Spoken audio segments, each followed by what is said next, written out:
Good evening, everyone. Welcome, welcome. Can everyone hear me? Yes, I can. Yes, Good we can. Yes, Yes, evening. I Lionel, can. we can. Good. Blessed good Thank you. evening to Welcome. you.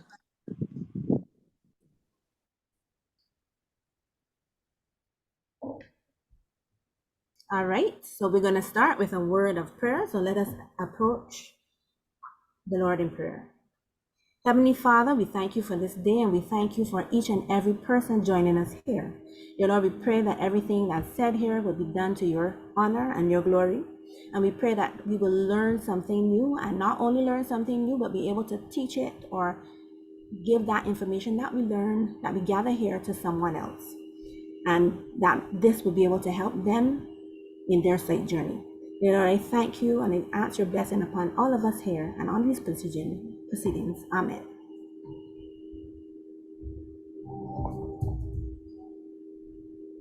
Okay, so welcome everyone. I am Lion Allison Bishop Payne, and I am the Vision Committee Chairperson for this year. And with me this evening, I have my committee members, my associate chairpersons, Lion Jillian. Lion Jillian, can you turn on your cameras and say hello as I introduce you? Lion Jillian Banfield for our Lion for Region 4, for Region 3. Lion Dion John for Regions 1 and 2. And Lion Kevin Fai for Region 2. So on behalf of my committee, can you hear me? Dion Smith. Sorry, Lion Dion Smith. So on behalf of my committee, I would like to say a pleasant welcome to each and every one of you, and I'm grateful that you were able to join us today. There's much to be learned today. So let me say my official welcome. Lion District Governor, Lion Dr. Carlisle Goddard, Progressive Melvin Jones Fellow, our guest speakers, Lion Hubert, Dr. Charles Pierce, Lions, ladies, Lions, Leos, ladies and gentlemen, good evening, good afternoon. World Sight Day was an initiative of the Lions Clubs International, which started back in the year 2000. So this is our initiative, and that's why we should all play our part. And I know that my Lions and Leos throughout the Caribbean have been doing wonderful, wonderful projects this year. And I applaud you and I encourage you to continue to do these projects. They impact so much on the lives of the people that we serve. So welcome again, and thank you for joining us. I turn the meeting over to our district governor, Lion Carlisle Goddard, Progressive Melvin Jones Fellow, for his remarks. District Governor. Thank you very much, Lion Allison. Madam Chairperson, members of the distinguished panel that we have here this afternoon assembled, distinguished Lions at the virtual head table, distinguished Lion leaders, Leo leaders in the audience, my fellow Lions, guests, good evening. Indeed, this is a pleasure for me to greet you on World Sight Day. As we, as Lions know, sight is one of the very most important aspects within the Lions armamentarium, as well as it's an important tenet for us. Helen Keller challenged us way back in the 1920s to go forth and be Knights of the Blind. And since that challenge was made to us, we've embraced it. And it makes us grow strong because having heard her play, we've responded to know the impact of blindness, be it just river blindness, be it now in this modern age of glaucoma and cataract, and all the other tenets of blindness as or vision as it impacts on us. We've grown as a family. We now have, for the first time in Barbados, a visually impaired Lion president. And that shows you that our attention to detail, our need to be respectful of those visually challenged and visually impaired is important to us. So on World Sight Day, we salute all of those who are challenged anywhere in the visual spectrum. But it also is an interesting opening of a door to those who are fortunate to be sighted at this moment, because you never know when your sight may be taken from you or be adjusted so that you are now impaired. So it is good to put ourselves in the visually challenged shoes and try to see it from their point of view, to use a pun of words. So on this day where we have such an esteemed panel assembled, I'm sure that we'll have a wonderful discourse, and I look forward to some of the interactions that will come about from this panel discussion. I have seen the emails and the back and forth of the team, so I know they work really hard to make this event special for you. And I hope that we can sit back, relax, and enjoy the message being given. Remember, we all are now aware of someone who's visually challenged. And it might not just only be blindness, but some aspect of just not having your glasses, getting your glasses broken, and you suddenly can't see the world as it previously was. So it's important for us to know and be aware of sight. So I'll hand the meeting back over to the moderator for the evening, and I look forward to enjoy a wonderful presentation on this beautiful World Sight Day. Have a wonderful meeting all. Thank you.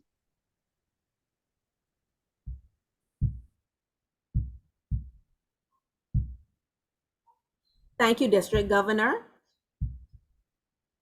We are grateful for your words of confidence in us, and we endeavor to fulfill all of your words. So let me just share my screen for a second.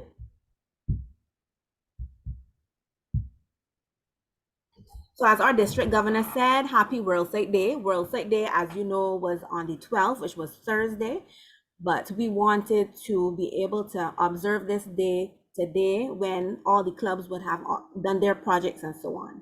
So we will start with an introduction from our chairperson, our associate chairperson, Nan Kevin. He will be introducing our first guest speaker. Nan Kevin. Thank you, Lion Allison. Our first guest speaker today will be Dr. Hubert Robinson O'Neill, and he was born in the island of St. Thomas, U.S. Virgin Islands, but has been a citizen of the British Virgin Islands since the age of 3.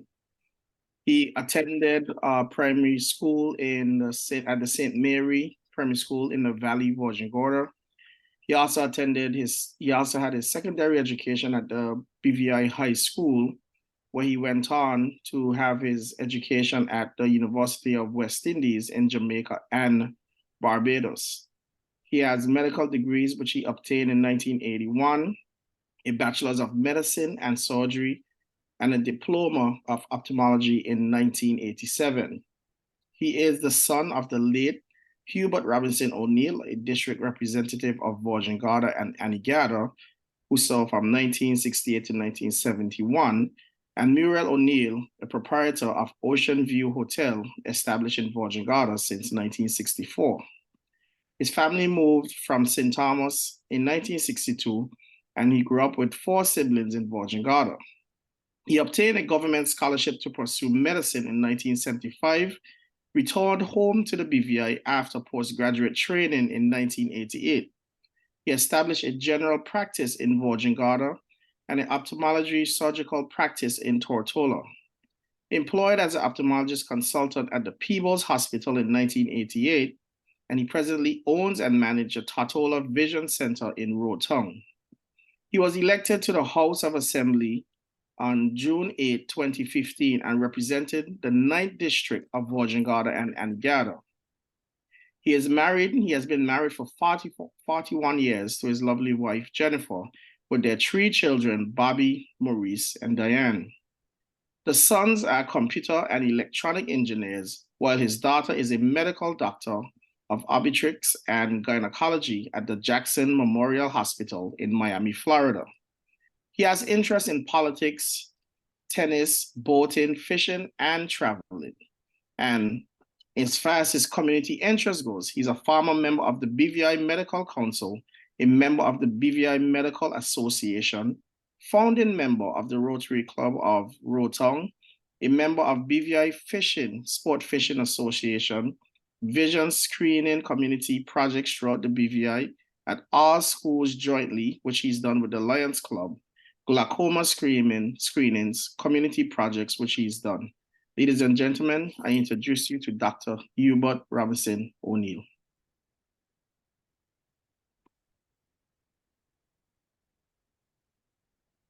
Hello.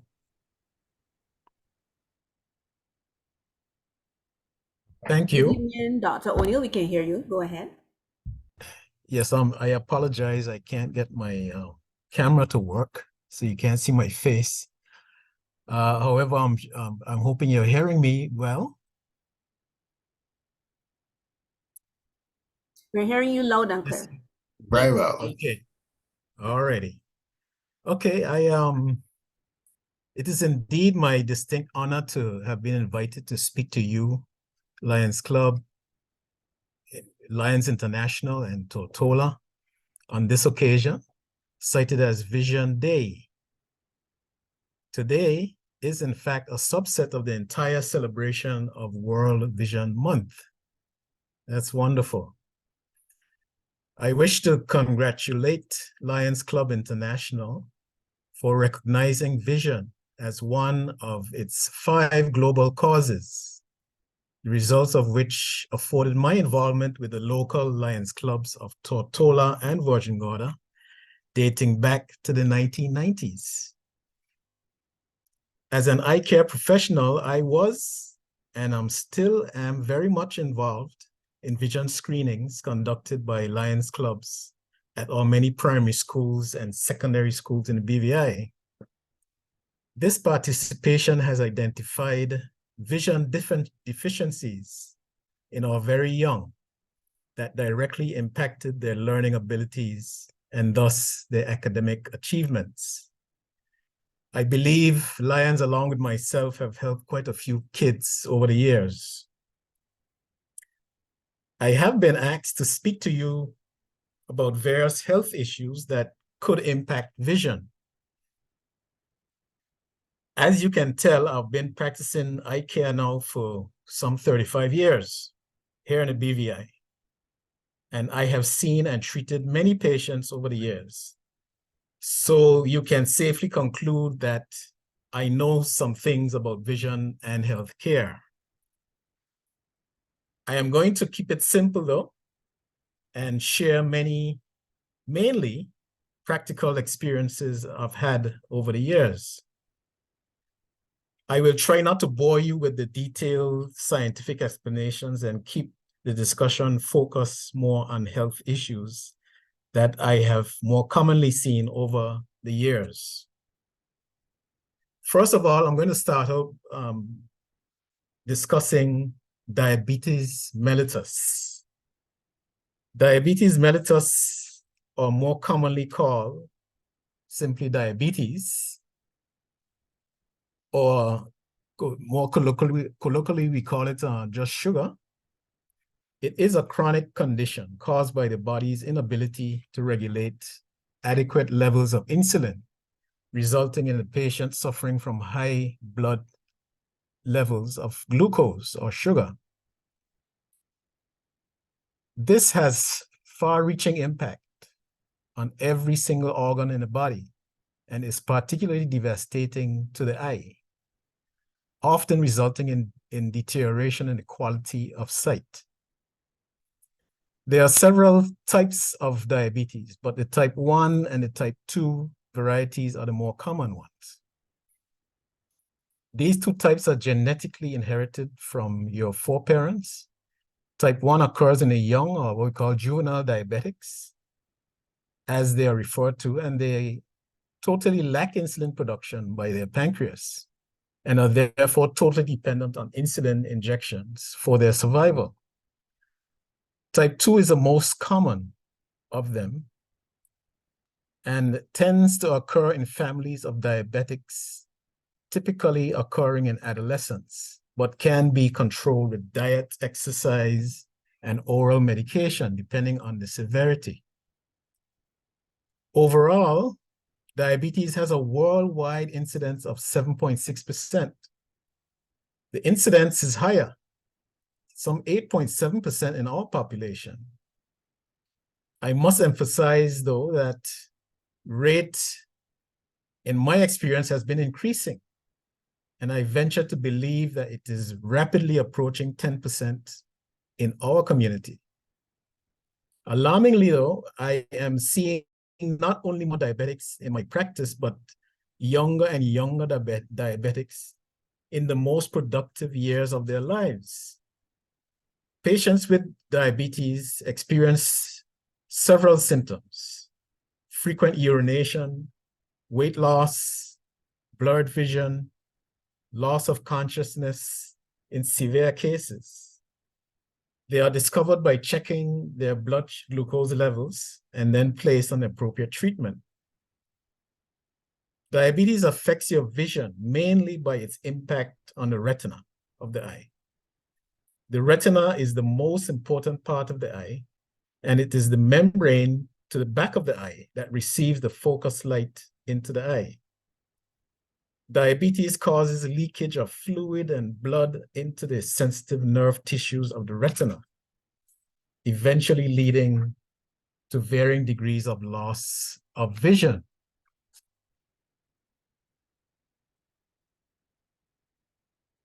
Diabetes often promotes the promotion of formation of cataracts, which also impedes vision. Once you are diagnosed with diabetes, you need to see the eye doctor as a priority. Only careful management of your diabetes by your primary care physician and your ophthalmologist will avoid the perils of vision loss. I often see patients who even deny having diabetes. Some say that they have a little sugar. Some say that they only use medication when they're having symptoms. Some avoid medications completely and rely on herbal remedies.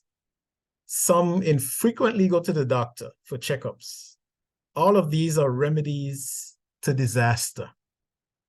Fact is, if you assiduously seek perfect control of your diabetes, you will enjoy a healthy life. And this means accepting that you are diabetic, lose weight, exercise, and do your regular checkups, both on your own with the many glucose monitoring devices that are available to you nowadays, and with your primary physician and ophthalmologist. You know, I have seen too many patients, especially young people, lose their sight unnecessarily due mostly to carelessness. The other condition that I see a lot in my practice is hypertension. Hypertension, as you know, is a high blood pressure diagnosed on consistently high systolic and diastolic blood pressures of 140/90 or higher. It is exceedingly common in our population. Some 48.1% of adults suffer from it. Uncontrolled hypertension could have a devastating impact on your vision, especially in combination with diabetes, which I often see in my practice. Hypertension often causes leakage of blood and fluid into the nerve tissues of the retina of the eye. It sometimes causes blockage of the return of blood from the veins of the eye, a condition we call vein occlusion. Depending on the severity, these occurrences result in vision loss, which may never return.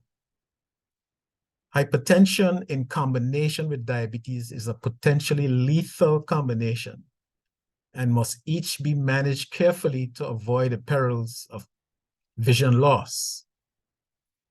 Again, patients diagnosed with hypertension should maintain a healthy diet, lose excessive weight, consistently use the prescribed medication, and do regular checks with the primary care physician and ophthalmologist.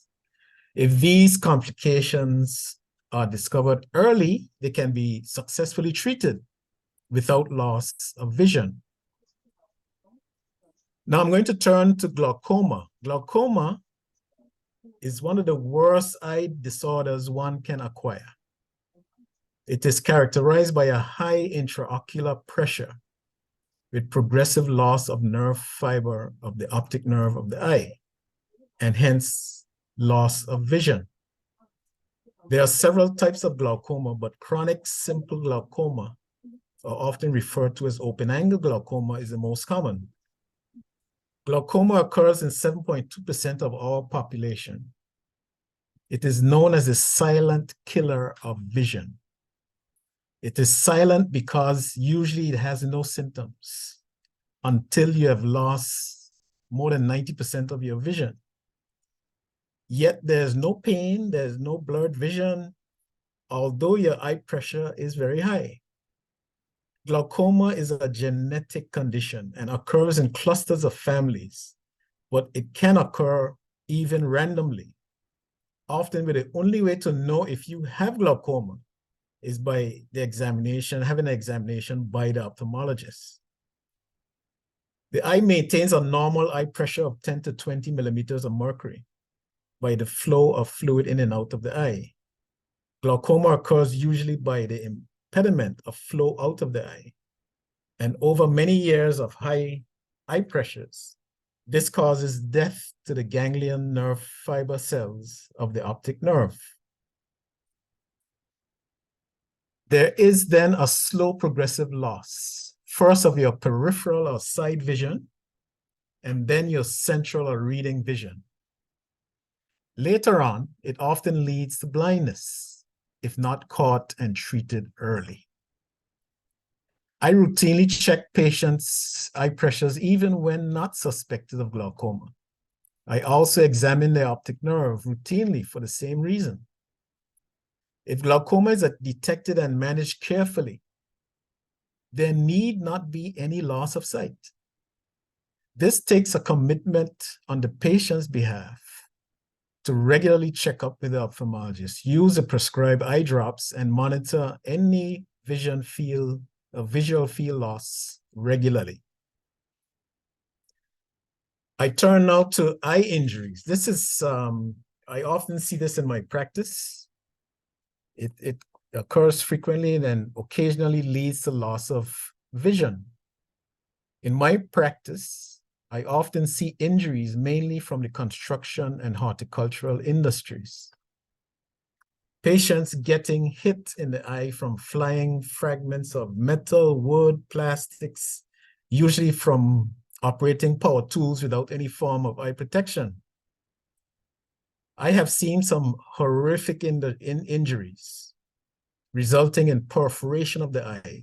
Perforation means you cut open the eye with evisceration of the contents of the eye. That means the loss of the entire contents of the eye. And needless to tell you, an eye like that would be blind. In fact, I've had to enucleate eyes that had become blind and painful from accidents like these. Chemical accidents occur at times, whether due to domestic violence or batteries exploding in your face. These types of injuries are difficult to treat as they later lead to scarring and further complications. Most of these eye injuries can be avoided by using common sense approach to wearing protective gear while engaging in these practices. Lastly, I'm going to speak about refractive errors of the eye. Most eyes are not perfect, and one often finds defects in the refractive apparatus of the eye. Light entering the eye is refracted or bent, first by the cornea or clear front part of the eye, and then bent further by the lens of the eye. Just about 50% of all individuals will require some assistance with refraction by having to use some device, whether it is pair of spectacles or contact lenses, to improve the refractive power of the eye in order to see clearly. The defects range from myopia to nearsightedness to hypermetropia or farsightedness, along with some form of astigmatism or a warped cornea. Refractive errors affect all age groups and can be a bit challenging to detect in the very young. But if you notice your child squints a lot, squeezes the eyes shut and keep them closed a lot, or that that child holds a reading material very close to their face while reading, or goes right up to the television while watching television, that child usually has a refractive error and will need some corrective device. Today, there are many options to correct refractive errors besides spectacles and contact lenses. There's LASIK surgery. There's laser photorefractive surgeries are very, very popular. And this may allow you to finally ditch your glasses for good. The project that I conduct along with the Lions Club is a very good one, in that proactive measures are taken to identify and treat young children with refractive errors. If only we can find a way to get the parents to follow through on taking their children to the eye doctor and get fitted for spectacles. I will conclude by saying no one has to lose their sight. Most vision problems are detectable and manageable once early steps are taken by patients to consult with their eye professional and be guided by their recommendations. I am certain if I took a poll of all persons listening to me right now, of which of your senses, touch, taste, hearing, smell, vision, which would you prefer not to lose? I am certain most or all of you would say vision. I thank you very much for your attention. While I await any questions or comments, I again apologize for not having the video, but I did the best I could do. Thank you very much, Dr. O'Neill. I'm asking persons to hold their questions till the end of both presentations, unless anybody has an urgent question. But we can do one question and answer session for both doctors at the end. I now invite Lion Gillian to introduce our second guest speaker, Dr. Lion Gillian.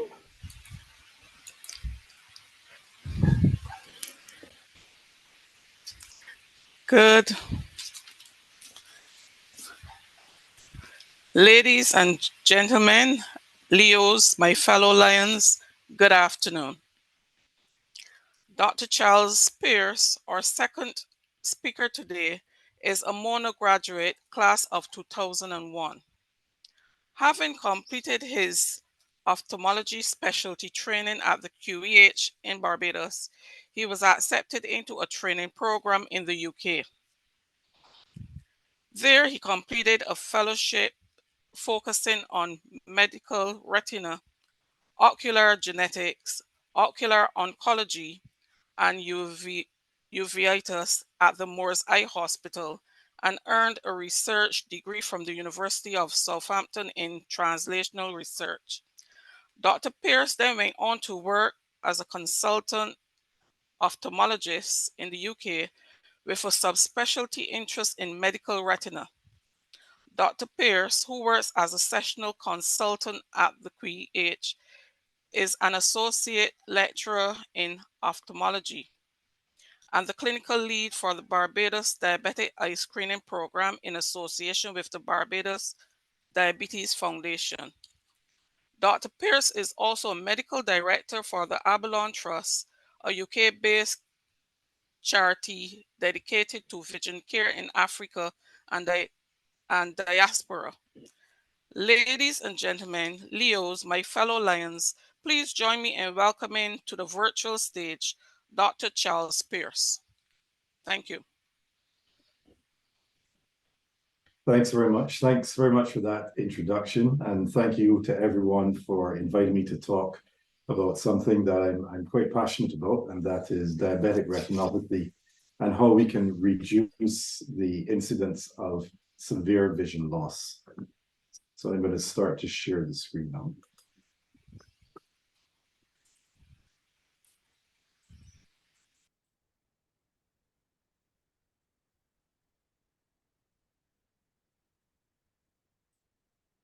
Good. Can everyone see the screen and the presentation? Yes.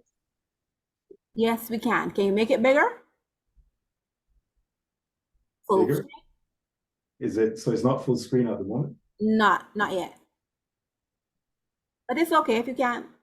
You can continue. Yeah, we can see. Okay. I'm not sure why it's full screen here, so. Okay, anyway. All right, so I think the previous speaker had spoken a bit about what diabetes is. So it's a chronic metabolic disease characterized by elevated levels of blood glucose, or we commonly say high levels of blood sugar, and it can lead over time to damage to multiple organs. And the main one that I'm going to focus on today is what happens in the eyes. Most common type is type 2 diabetics and type 2 diabetes. This usually occurs in adults. And it's mainly due to a resistance to insulin or when you don't produce enough insulin. The other type of diabetes is type 1 diabetes, which you usually see in younger people. But the presentation in terms of the eye disease is very much similar.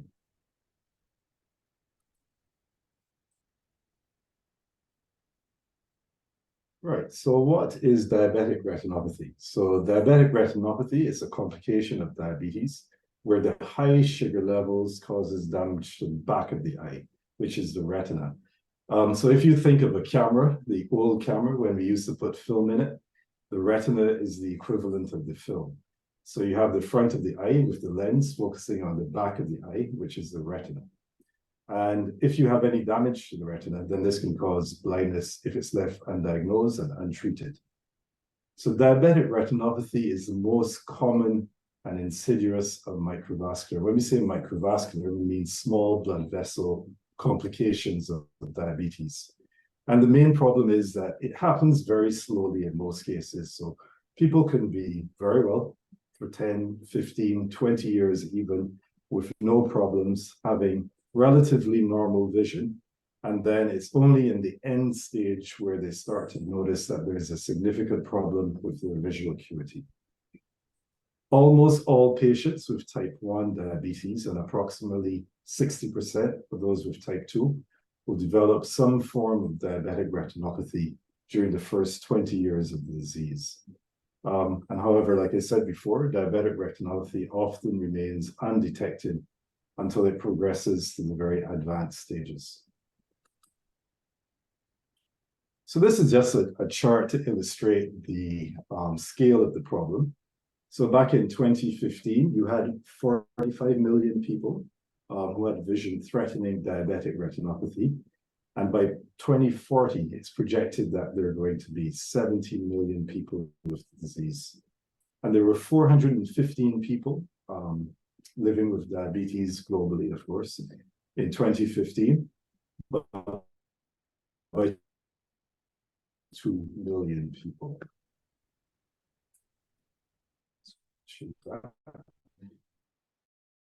Okay, since 19, diabetes prevalence has increased 110% in men and 88% in women, reaching respectively 9%. And diabetic retinopathy is the leading cause of vision loss in the working age population. And I probably explain a bit later that that has changed in some countries, but in Barbados and the Caribbean, it's definitely the case where diabetic retinopathy causes significant vision loss in this category of people. In 2015, 2.6 million people were visually impaired because of diabetic retinopathy, and this increased to 3.2 million in 2020. And the incidence of sight-threatening diabetic retinopathy is decreasing in high-income countries such as the UK and US. And this is mainly the consequence of improved therapies and also the screening program and better treatment available for the advanced stages of diabetic eye disease, which I'm going to come on to a bit further on. But I should mention also that the reverse is happening in low and middle income countries, and Barbados is categorized as middle income at this point.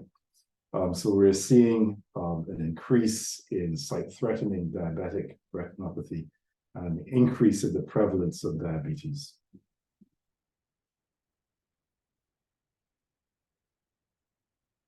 Okay, so this is moving away from a global perspective now to a more regional and local perspective. In 2015, people from the low and middle income group accounted for approximately 80% of the entire population in the world was diagnosed with diabetes. In the Caribbean, diabetes is categorized as a significant public health threat. Excuse me, Dr. Pierce, sorry to disturb you. I think you're in the presentation mode, the presentation slide mode. Oh, is it? All right. Yeah. So then if you took it off, it would be full. Sorry to disturb you. That's all right. How's that? I'm still in presentation mode. All right, don't continue. That's strange. You need to stop the share first, change, and then enable the share again. So stop the share, change, and then enable the share again.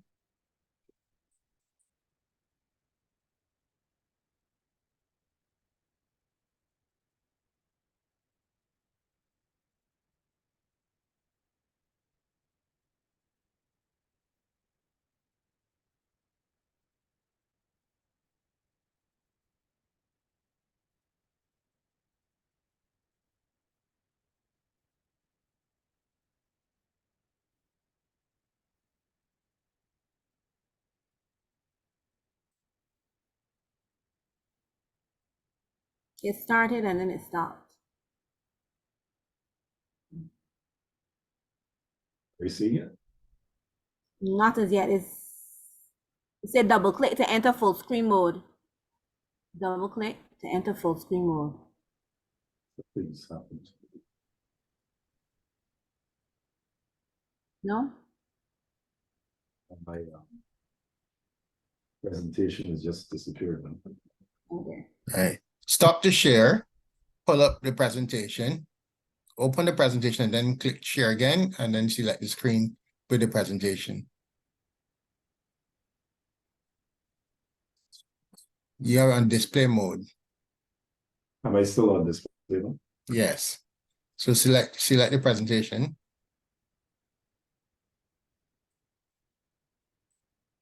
Now click share screen.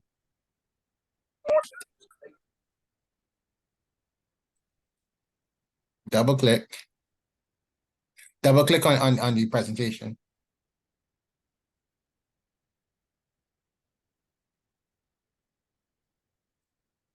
It said, hold on, it's saying it's paused, right?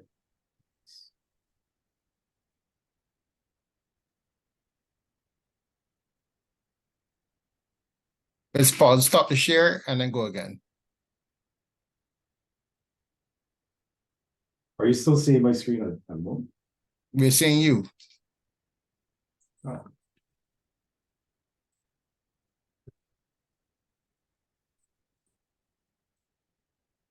Let's stop this. Okay.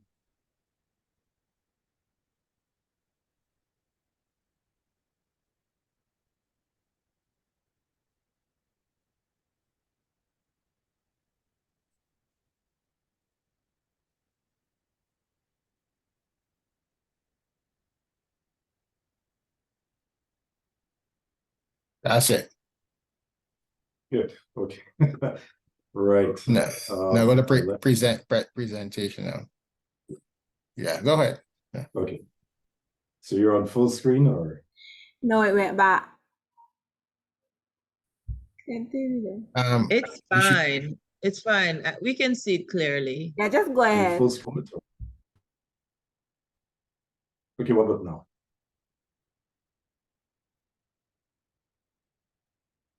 There you go. Okay. All right, fair enough. Good. Right. So where did I get to? So a study conducted by the World Bank estimated that in Barbados, 13% of the population between the ages of 20 and 79 were living with diabetes in 2019. And in Belize, it was 17%, Antigua 13%, St. Kitts and Nevis 30%. And this is a sharp disparity as highlighted by the previous speaker, where the global average prevalence is around 8.8%. And you're also finding this is replicated in other countries, where you're seeing that the Afro-Caribbean prevalence of diabetes is higher compared to Caucasian, South Asian, and other Black ethnic groups. Right, so I'm just going to briefly describe what I'm talking about in terms of the different types of diabetic retinopathy. So first, the non-sight threatening. And if you see on the, hopefully on your bottom right, you're seeing a picture of the retina, and you're seeing the blood vessels coming out of the nerve in the center. And then in the very center of the eye, you're seeing the macula, which is responsible for the majority of your vision. So the first stage is mild diabetic retinopathy, where you can see these small areas of bleeding, these dark red areas around the blood vessels.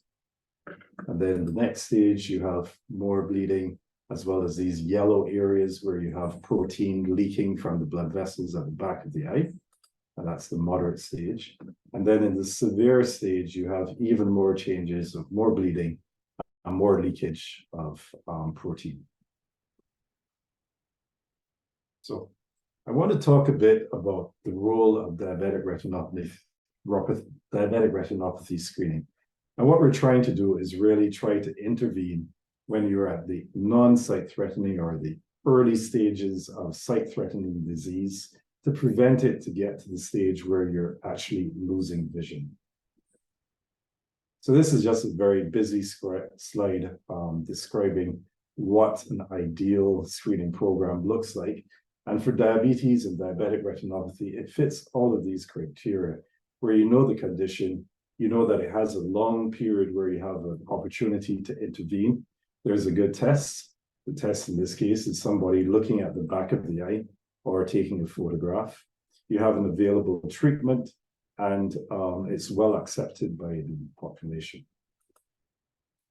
And now we come on to the Barbados Diabetic Screening, which I've had, and Lyon Allison as well, I've had the opportunity of working with. So this first started in November 2021 in collaboration with the Barbados Diabetes Foundation. And the aim is really taken off of the UK program, which has been quite successful. And it's to reduce the risk of sight loss amongst people with diabetes by prompt identification, effective treatment if sight-threatening diabetic retinopathy is identified, and at the appropriate stage of the disease process. So I'm just going to introduce the team a bit, just so that big them up a bit, I think.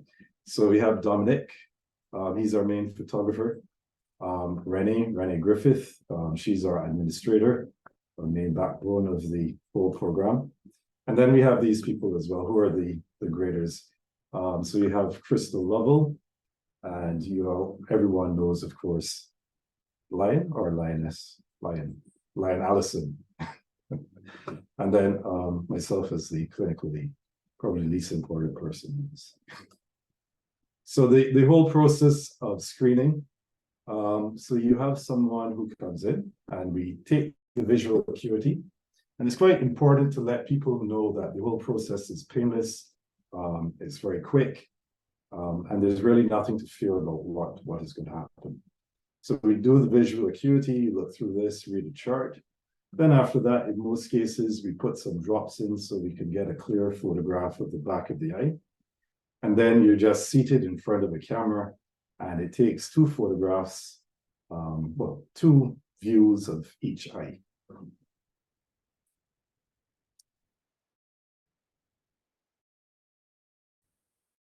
And we know it works in the UK example, but it took 5 years until there was a good uptake. So it took until 2008. But between 2017 and 2018, 2.7 million people with diabetes were offered screening, and 83% approximately of them accepted it and had screening, which is very good. For the year 2009 to 2010, diabetic retinopathy was no longer the leading cause of blindness in the working age group. And this is what we want to replicate in Barbados and hopefully the wider region moving forward. And also there's been further reduction in severe sight loss as measured by the WHO criteria. So now I'm just going to quickly talk about sight-threatening diabetic eye disease. And this is a stage where we need to do some intervention before there is loss of vision. And there are two main types of diseases that can cause you to lose vision when it relates to diabetic eye disease. So the first one on your left, you can see these very small blood vessels branching. They're all branching here, coming out of this pale area here, which is a nerve at the back of the eye. And these are abnormal blood vessels, so it's called proliferative diabetic retinopathy. And what can happen is, because these blood vessels are abnormal, they can start to bleed, they can start to scar, and then you run into problems with loss of vision as a result. And then the other problem that can happen is you can have leakage of the protein that I mentioned before, where you see this yellow area here. And this leakage, if it moves to the center, it can cause you to lose significant vision as well. So there are a few options in terms of treatment. You can either, this is true for all of medicine. So you can either do what we're doing here, just look at it and monitor to see if it's getting any worse, or you can actively apply some sort of intervention.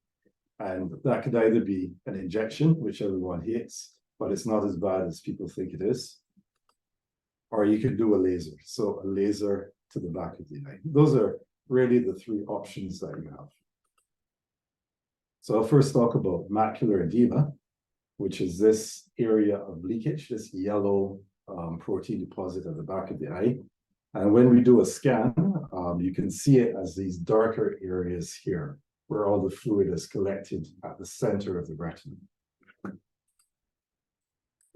And there are two types. So we can say center involving, which is the one that will cause you to lose vision quickly, or it could be non-center involving, where you have these yellow deposits which are further away from the center of the eye. So you have an option of either watching, or you can do a laser for this one. But for this one, that's going to actively require a treatment process, which is usually an injection into the eye. And it's definitely not the size of the needle that I showed before. So this is just very quickly. You expose the eye, put some anesthetic drops in, measure how far away you want to do the injection. And it's a very, very tiny needle that you use into the eye where you deliver the drug. And then for the other form of sight-threatening diabetic retinopathy, you can do a laser. So this is the machine, one of them. And then you apply the laser. So these small yellow dots at the back of the eye, that's where you apply the treatment. And it causes the blood vessels to shrink. And then hopefully you don't develop the long-term sequelae of scarring and bleeding. But if all else fails and you do develop scar tissue, which you can see as this yellowish looking area at the back of the eye, then surgery is the next stage. And this is just an example of what happens there, which I'm not going to go into at this point. But in the end stage, unfortunately, you still see people presenting at this end stage. So they've waited too long, or they've not been picked up, and they present with all of this scar tissue. And there isn't very much at this point that you can do, unfortunately, to improve the vision at this stage, even with surgery in most cases. Or the other case is that you have all of this leakage, and it's formed an actual scar at the back of the eye, which is irreversible. Okay, but saying all of that, you can avoid most of these problems by just simply having a photograph, or having an eye health care professional or your doctor, if they are aware of what they should be looking for, have a look at the back of the eye and just identify any problems and refer when necessary. Right, so in summary, the prevalence of diabetes is increasing globally. Sight-threatening diabetic retinopathy continues to increase, especially in low and middle income countries such as Barbados and the Caribbean. But it's decreasing in high income countries where there are national screening projects and where there's improved diabetes control. And unfortunately, many patients are still presenting to healthcare systems at advanced stages where intervention is limited benefit. But there are effective treatment for sight-threatening disease if it is detected early. I think that is it. Thank you very much. Apologies for the technical difficulties earlier. That's okay. Lucky thing our district governor is a techie. So Ah. he's able to. Ah, thank you so much. That was very, very good. So now it is your opportunity, Lions, Leos, and guests, to ask our panelists all the questions that you need to ask them. I will start the ball rolling. Either one of you can answer, Dr. O'Neill or Dr. Pierce.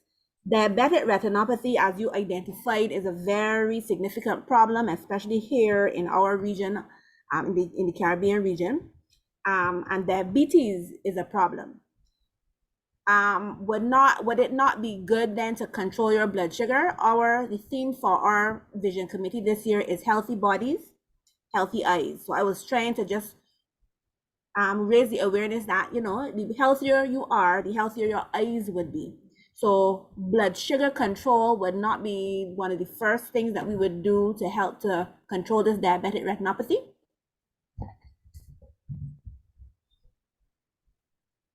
One can answer. Yes, absolutely, definitely.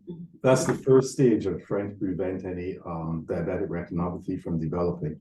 Good control, healthy lifestyle, losing weight where appropriate, exercise, balanced diet, and taking your medication as prescribed, definitely. Thank you. Lan O'Neill, you had anything to hear me, Lan? Maybe that is something that I'm speaking into the future. Dr. O'Neill? Certainly I agree, Dr. Pierce. Control of your blood sugar is of paramount importance. You know, but in my experience, in my practice, I have so many patients who are in denial of even being diabetic, or accepting that they're diabetics, and they do anything there is to avoid the medication, or even doing their regular eye checks or doctor's visits. So yes, it is so important that you control your diabetes, control it the best you can.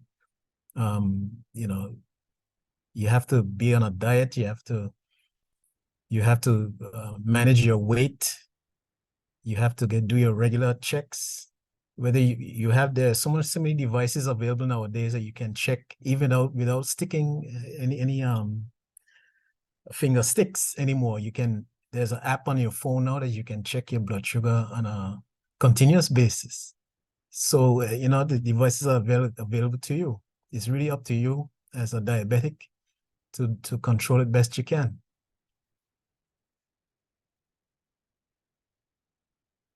We have a question from Wendy. She would like someone to speak about normal tension glaucoma, and at what stage would prescription drops be required?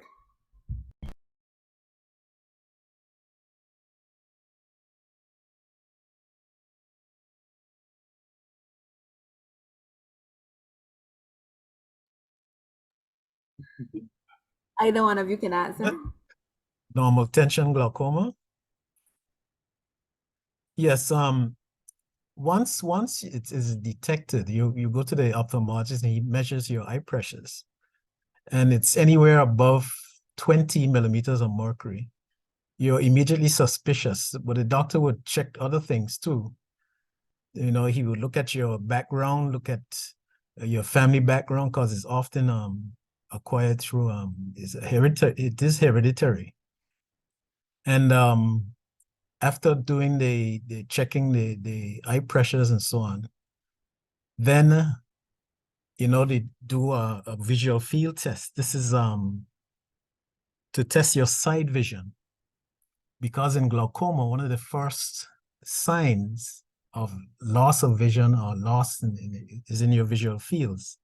So that test is done, you know, as an initial assessment. And you also look at the optic nerve and see the degree what we call cupping or excavation of that optic nerve. If you see these signs, the patient is immediately put on treatment, usually starting with topical eye drops. And if that works, you maintain that and have the patient come back regularly, every 3 months or so to recheck to make sure everything is under control. But it's a process of continuous management like that. The patient has to come routinely, regularly, every 3 months for those visits. Very important. Thank you. Any other questions? You can open your mics and ask the question, or you can type it in the chat box.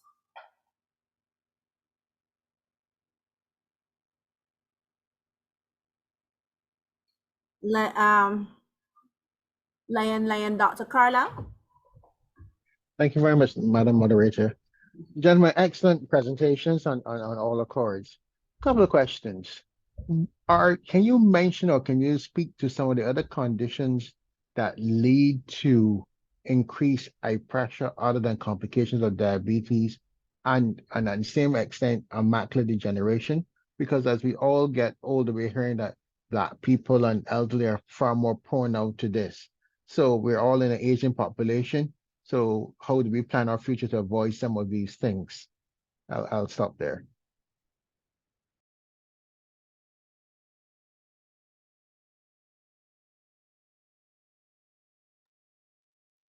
So I could manage. I could do the macular degeneration part of the question. So macular degeneration, it's usually described as an aging change at the back of the eye, in the very center bit, in the macula, as the name implies. And it tends to be, well, we used to say it was more, but it is more common in the Caucasian population than in the Black population. But saying that, you do see quite a bit of a different variety of macular degeneration in the Caribbean and in the Black population as such. And what happens is that you get these abnormal blood vessels growing underneath the retina. And when that happens, they can start to bleed, they can start to leak, and that could cause your central vision to go. And the majority of what causes it has to do with your genetics, but also other factors, environmental factors. Smoking, that's one of the main risk factors. So if you are smoking, smoking is never good for any part of the body, but especially the eyes and the retina. So that's one thing you can try and avoid. And if you do have the early signs of macular degeneration, then there are certain combinations of multivitamins that have been proven to reduce your risk of it going on to cause loss of vision. So yes, those are the main things that you can do for macular degeneration. I wasn't sure about the other part of the question that you had.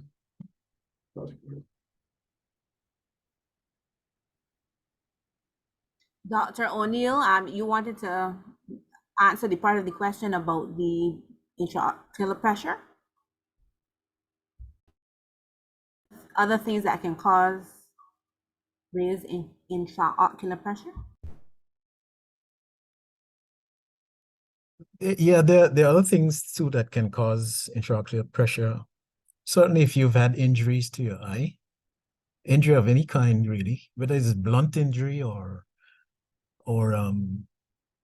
penetrating injury, but any sort of injury to the eye can damage, whether it is front part of the eye or the retina but these are conditions that we pick up regularly at the practice. And once it's treated, the glaucoma actually happens as a complication of some of these injuries. So you have to end up managing the glaucoma as a result of the injury.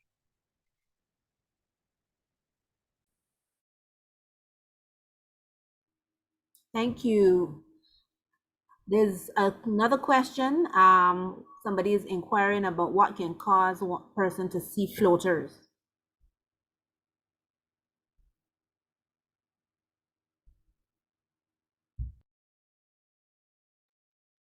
So there are a few things that can cause floaters, but in most cases, it's a change in the vitreous, the jelly that's in the center of the eye. And it's very common. What happens is that as you get older, this jelly, the vitreous, shrinks. It comes away from the back of the eye, and parts of it are more solid and they float around in the more liquid part of the vitreous. And that's what you're seeing. And it doesn't actually harm the eye, but in some cases, as it separates from the retina, it can pull on the retina and cause a retinal tear, which can then go on to cause a retinal detachment. So if you see a new set of floaters, especially if it's associated with flashing lights, then you should get it checked just to make sure that it isn't a retinal tear that's also developing. Thank you. And I think you also, persons who are nearsighted tend to get floaters. I think most people can get floaters. They could be normal for some people. Usually, for the most part, I don't think that they're harmful, but if you do see them and they're annoying, or as you say, if you see flashes of light or curtains, then that's something means that you need to see the ophthalmologist ASAP. Yeah. I'm not an ophthalmologist, but I was just adding my 2 cents. Yeah, no, that's absolutely true. And Allison, Yes, Lion Leroy. anyone can answer this. Great presentation to both. I'm enjoying it. Before, I used to hear that there's no cure for glaucoma other than the drops. Of late, I have been hearing about surgery for glaucoma. I'm wondering how safe this is.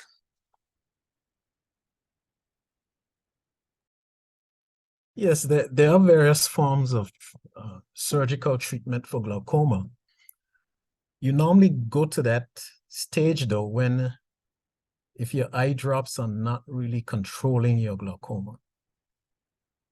And there are other things you can try.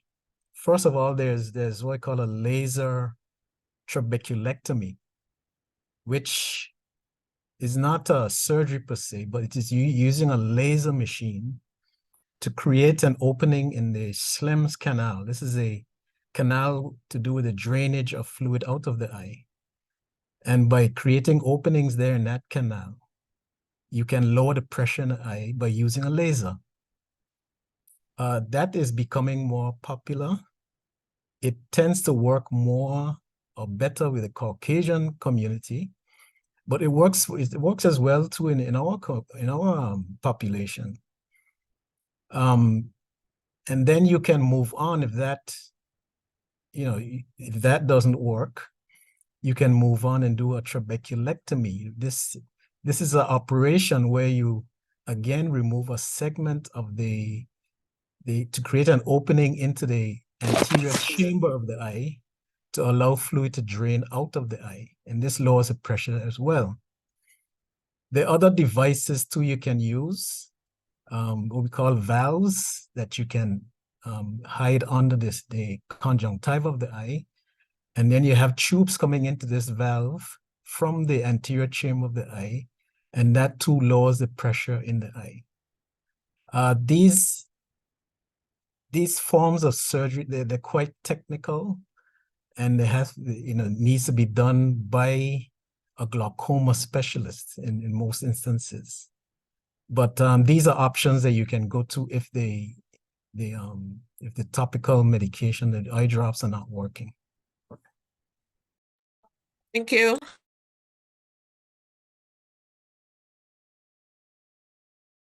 There's another question in the chat. Maybe Dr. Carlisle can answer this one. Someone is asking, how accurate is it to get blood sugar test by phone? No more pricking, no more blood sample? I'm not sure about that one. Thank you, Allison. The world is evolving quite nicely with AIs and so on. And so most of these devices, and the current one that you might hear is the Libre 1, 2, and 3, or even the Dexcom. These are just small devices that you can place on your skin, and it uses infrared to let the blood pass through to read the blood sugar that passes through the skin. And then they have a very wide range which they calculate as a normal range based on the wavelengths and tell you what your blood sugar is in real time. So they're extremely accurate actually, and they're very good for that. And since most people run away from pricking their fingers or even sticking themselves, it's an excellent way of gathering what your blood sugars are in real time. And with the phone, they use Bluetooth technology. So the best part of it is that you don't even have to physically stick yourself because you're close in proximity to your phone at all times and to the device attached to the skin. Then you get real-time readings and readouts of your blood sugar. So they're extremely easy to use. They're extremely accurate. The problem is cost. Costing at this time is a bit prohibitive. They're usually about 50 to 60 US per device on the skin, and they usually only last about 2 weeks in duration. So you're practically spending $100 US to $200. Up to $400 per month just to get a month's readings. It could be quite expensive. So as insurance take on more of these things and the price goes down over time, they'll get cheaper and more available to people. But cost is the major limiting factor at the moment. But they're excellent tools and they're pretty close to real-time readings. Thank you so much, District Governor. Any other questions, please? You're welcome.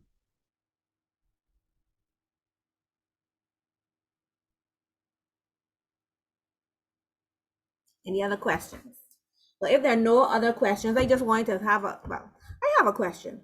So either one of our doctors, how often should you get an eye exam? That's a question that people ask all the time. People may be being shy right now, so I'm gonna ask it on their behalf. How often should you get your eyes examined? I could take a stab at that to let you know. You should have an eye exam at least once a year.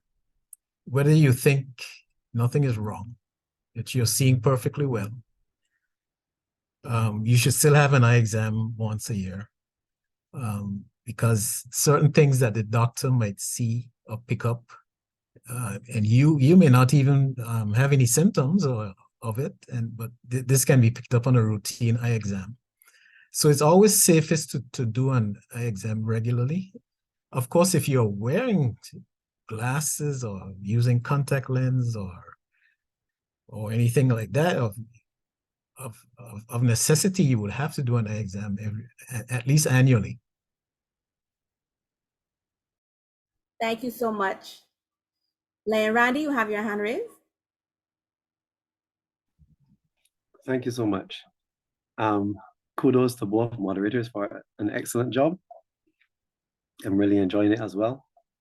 My question is, with the advancement in technology and science and so on, how I know that there's no full cure for glaucoma, as most people would know I have glaucoma and I've had both surgeries so far, in both eyes. Where do y'all see it going in terms of nanotechnology and stem cell repair? Is there any hope in those two regions?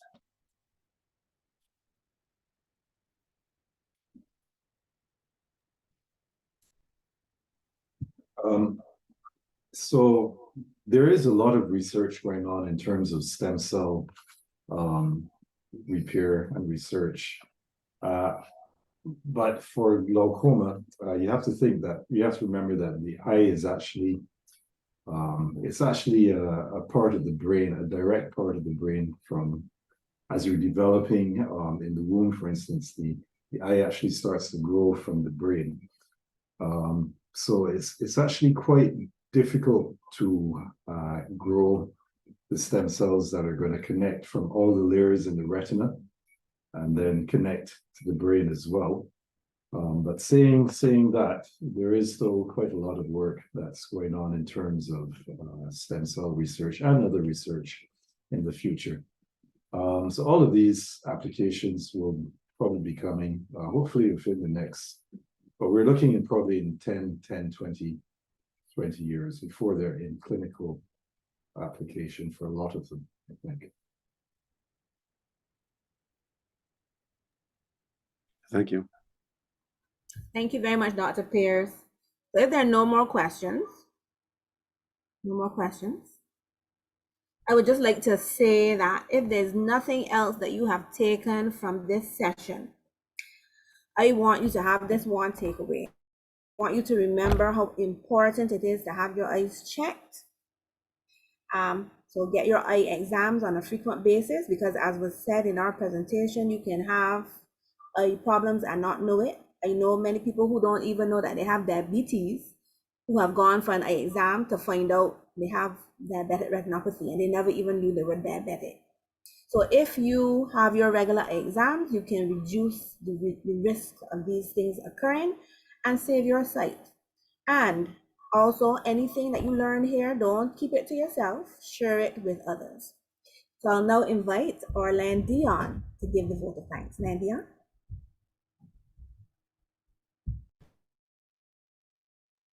Thank you, Lion Allison. Can you all hear me? Yes, Yeah. please. Okay. All right.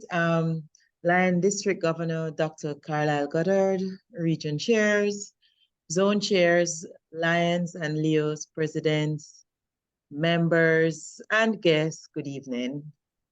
On behalf of the Visions Committee, it is indeed a pleasure to have you guys here. And so at this time, I wish to thank Dr. O'Neill for informing us on the importance of our health and how our health can affect our eyes and our vision.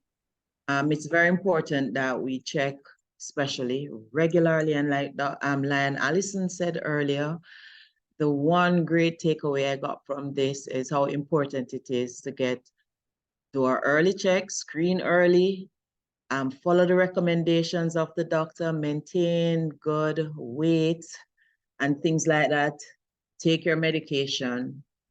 Dr. Pierce, also, I wish to thank you for explaining about diabetic retinopathy. And that's actually a fairly new term for me. I'm sure I've heard it before, but I don't recall ever saying it. But, thanks for explaining how it affects the eyes. I've certainly learned a lot this evening. Also, thank you for taking the time to explain how the screening is done and how it may be treated. Again, this was a very, very rewarding, very informative session. I thoroughly enjoyed it, and I feel so much more informed, and I hope you all were. So I just want to thank the presenters again and thank everybody for being here, members and guests. Thank you all. Have a good evening.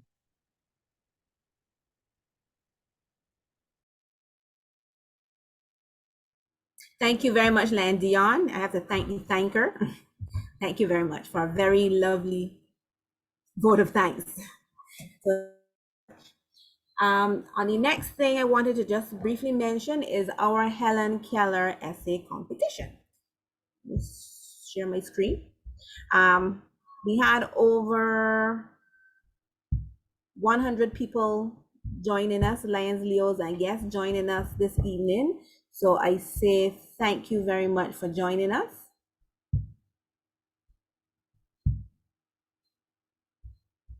You can see my screen? Yes. Good.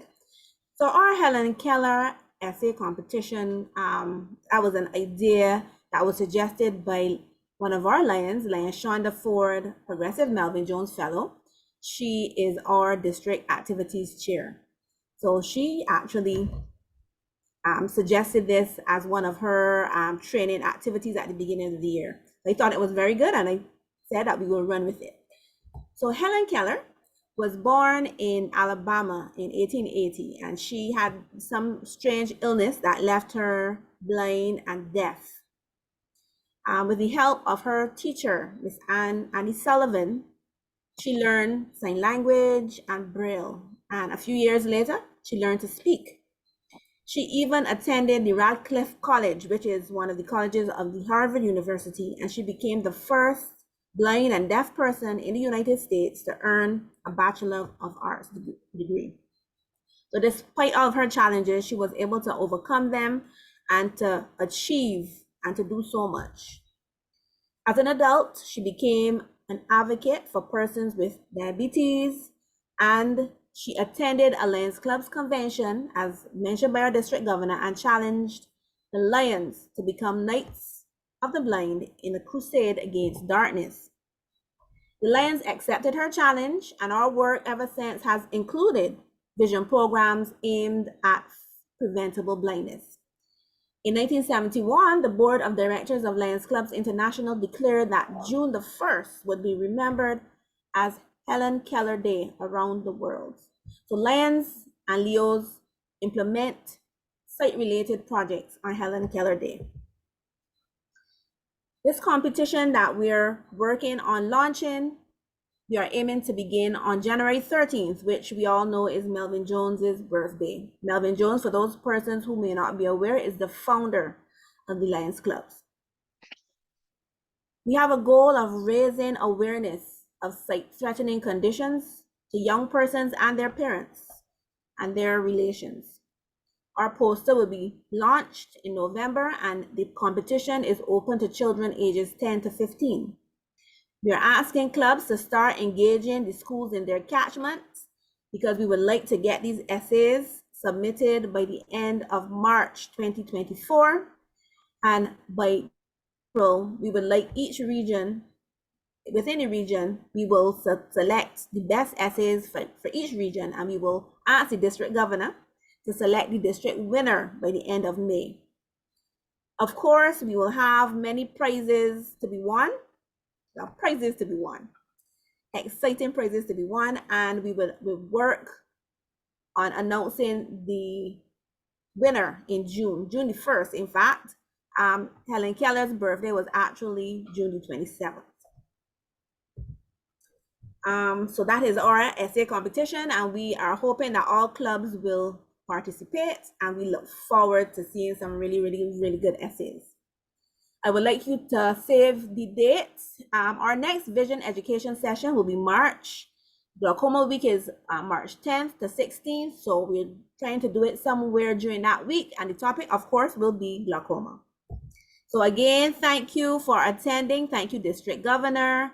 Thank you, all of the attendees. Thank you to our wonderful presenters. We want to say thank you very much for attending. And here is our vision team. Thank you, Vision Team, for an awesome job. Thank you. Awesome job, Lion, Allison. I'm not surprised. I expected it. Thank you, Camille. I enjoy so much.